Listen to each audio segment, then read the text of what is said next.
नमस्कार, मैं सुवर्णा। न्याय टीवी में आप सभी दर्शकों का स्वागत है। कोर्ट राउंडअप की खबरें अब विस्तार से। मध्य प्रदेश हाईकोर्ट इस सवाल की जांच करने के लिए तैयार है कि क्या आर्य समाज विवाह मंदिर ट्रस्ट के रूप में पंजीकृत एक स्वयंभू ट्रस्ट एक हिंदू लड़के और एक मुस्लिम लड़की के बीच विवाह करा सकता है। बंदी प्रत्यक्षीकरण की प्रकृति में दायर रिट याचिका पर सुनवाई करते हुए जस्टिस रोहित आर्य और जस्टिस MRK फड़के ने निम्नलिखित प्रश्नों को उठाया और पवित्र कुरान संबंधित प्रासंगिक साहित्य और पाठ में सहायता के लिए एडवोकेट ऑफ द कोर्ट नियुक्त किया।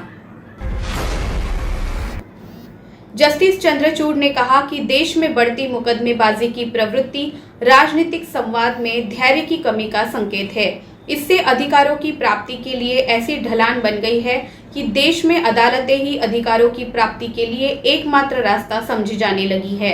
सुप्रीम कोर्ट के जस्टिस DY चंद्रचूड़ ने लंदन में आयोजित एक कार्यक्रम में कहा, देश में चलन लगातार बढ़ रहा है जिसमें जटिल समाजी तथा नीतिगत मुद्दों को सुलझाने के लिए अदालतों को एकमात्र रक्षात्मक उपाय के तौर पर इस्तेमाल किया जाने लगा है।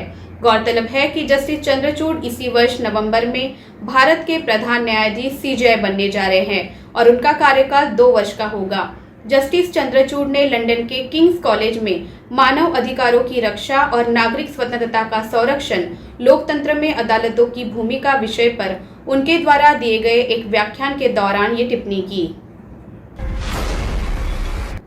केरल हाईकोर्ट ने कहा कि दंड प्रक्रिया संहिता CRPC की धारा 306 और 307 के तहत आरोपी के अलावा अन्य किसी व्यक्ति को भी माफी दी जा सकती है, भले ही उसे अंतिम रिपोर्ट में आरोपी के रूप में पेश न किया गया हो। जस्टिस K विनोद चंद्रन और जस्टिस C जयचंद्रन की खंडपीठ ने कहा, CRPC की धारा 306 और 307 में प्रयुक्त भाषा आरोपी व्यक्ति नहीं है, बल्कि माफी मांगने वाला किसी भी व्यक्ति के केवल प्रत्यक्ष या परोक्ष रूप से अपराध से संबंधित या गुप्त तरीके से जुड़े होने की संभावना है। NCDRC ने मुआवजा देने का निर्देश दिया। जस्टिस RK अग्रवाल अध्यक्ष एवं डॉक्टर SM कांतिकर इन सदस्यों वाली राष्ट्रीय आयोग की खंडपीठ ने कहा कि इलाज करने वाले डॉक्टर उचित कौशल और ज्ञान के साथ कार्य करने में अपने कर्तव्यों में विफल रहे। उन्होंने आघात के ABC की मूल बातें अपनाकर आपात स्थिति को संभालने के लिए उचित स्तर की देखभाल नहीं की। आयोग ने कहा कि राज्य आयोग ने डॉक्टरों के कर्तव्य का पालन करने में गलती की और इसे केवल निर्णय की त्रुटि मानकर शिकायत को खारिज कर दिया।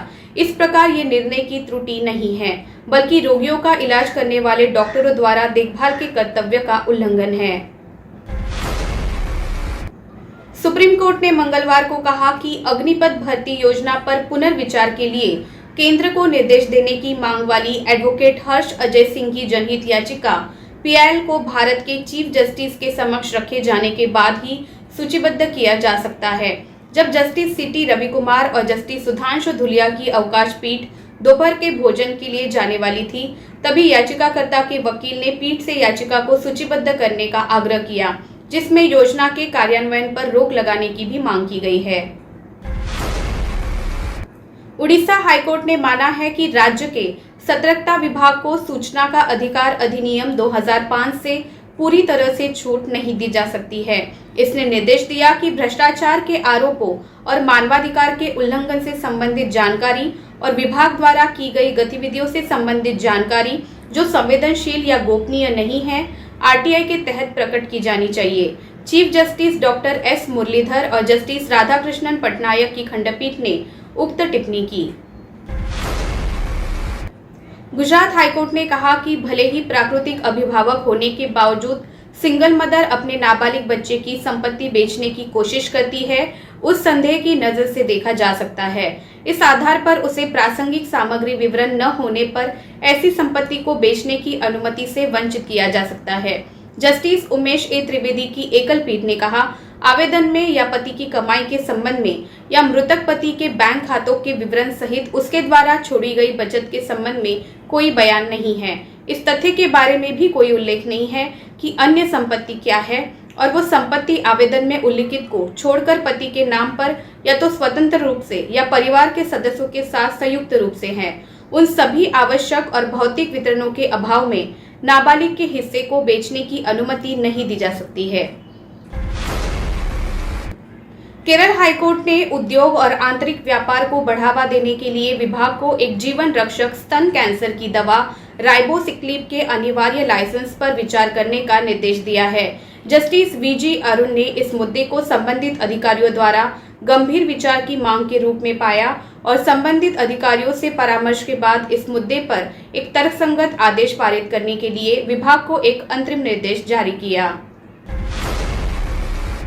मुंबई सेशन कोर्ट ने बुलीबाई ऐप केस में 3 आरोपियों ओंकारेश्वर ठाकुर, नीरज बिश्नोई और नीरज सिंह को जमानत दी, जिसमें कई मुखर मुस्लिम महिलाओं को ऑनलाइन नीलामी के लिए विज्ञापित किया जा रहा था। Additional session court AB Sharma ने साइबर पुलिस मुंबई द्वारा दर्ज मामले में 50,000 रुपए का निजी बॉन्ड भरने और इतनी ही राशि के 1 या 2 जमानतदार पेश करने की शर्त पर जमानत पर रिहा करने का आदेश दिया।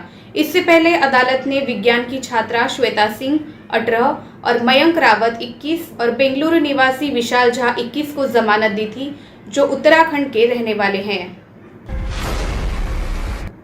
केरल हाईकोर्ट ने बुधवार को मलयालम एक्टर प्रोड्यूसर विजय बाबू को उस मामले में अग्रिम जमानत दी जिसमें अभिनेत्री ने उन पर यौन शोषण का आरोप लगाया है।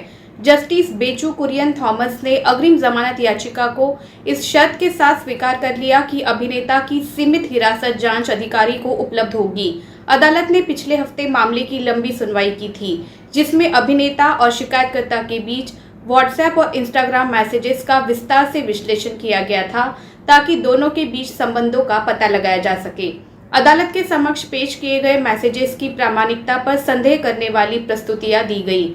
एडवोकेट S राजीव के माध्यम से पेश होने वाले आरोपी ने दावा किया कि इसमें कोई छेड़छाड़ नहीं की गई है।